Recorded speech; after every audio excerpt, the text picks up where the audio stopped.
일단은 트럼프가 대통령이 되었고 미국 대통령이 한 번씩 바뀌게 되게 되면 시장은 단타를 하기에 있어서 좋은 시장으로 좀 바뀌게 됩니다. 결국 단타를 한다는 거는 변동성이 그만큼 생긴다는 건데 봐야 되겠죠.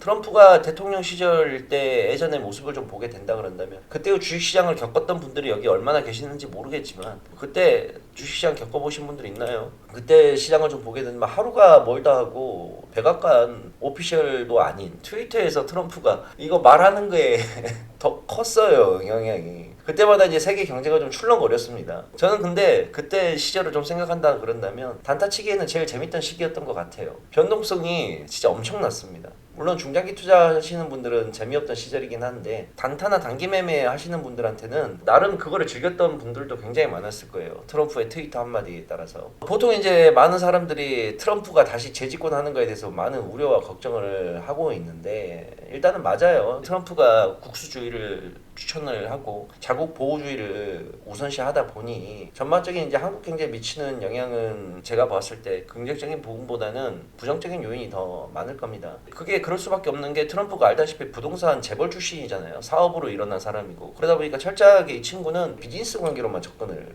합니다. 그래갖고 트럼프 2기도 마찬가지로 이제 트럼프가 이제 재집권을 했기 때문에 2기라고 표현을 하겠는데 밤새 관세, 그 다음에 반이민 정책, 뭐 이러한 것들이 이제 분명히 키워드로 될 거라고 보이고 덕분에 뭐 글로벌 경제에 미치는 영향 그리 좋은 것은 아니에요. 제가 생각했을 때. 근데 우리는 이제 주식쟁이니까 앞으로 변동성을 즐기면 트럼프 시절 때 그 4년을 나름 성과 있게 좀 보내지 않을까라고 생각을 합니다. 트럼프가 당선된 이후에 벌써 국내 증시도 좀 요동을 치기 시작했죠. 위아래로 좀 많이 움직이고 있는데 이거는 좀 명심을 해야 될 게 하나 있는데 대통령 취임 전까지는 보통 어떻게 되냐면 대통령 테마 순환매를 좀 돌렸어요. 얘네들이 대통령 이제 됐기 때문에 인수를 내년에 이제 할 거란 말이에요. 그러면 여기서 이제 트럼프가 어떤 말을 하느냐, 인수까지 과정 자체에서 어떤 말을 하냐에 따라서 분명히 국내에서도 테마가 관련된 흐름들이 좀 연말에 나타날 거라고 보입니다.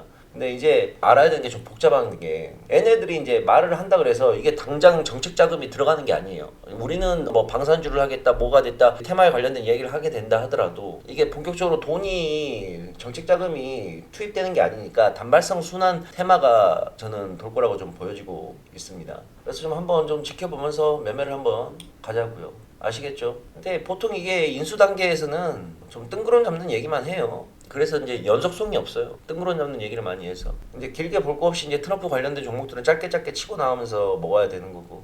제가 이제 주로 이제 좀 보고 있는 게 요즘 우주항공하고 인프라 쪽인데 이거는 제가 좀 시장 보면서 자세한 내용은 차츰차츰 하기로 하고 아무튼 뭐 트럼프가 대통령이 됐다 그래서 걱정하시는 분들이 많은데 제 결론은 뭐였냐면 예전에 한번 겪어봤으니까 이게 걱정하는 것도 당연하긴 하지만 제 경험상으로는 주식쟁이로서는 뭐 나름 재밌었다. 왜 변동성이 참 많이 발생을 했기 때문에 단타를 칠 만한 환경이 충분히 됐다라고 보면 될 것 같아요. 한번 해봅시다. 시장이 어려우나 좋으나 제가 여러분들 옆에 있을 거니까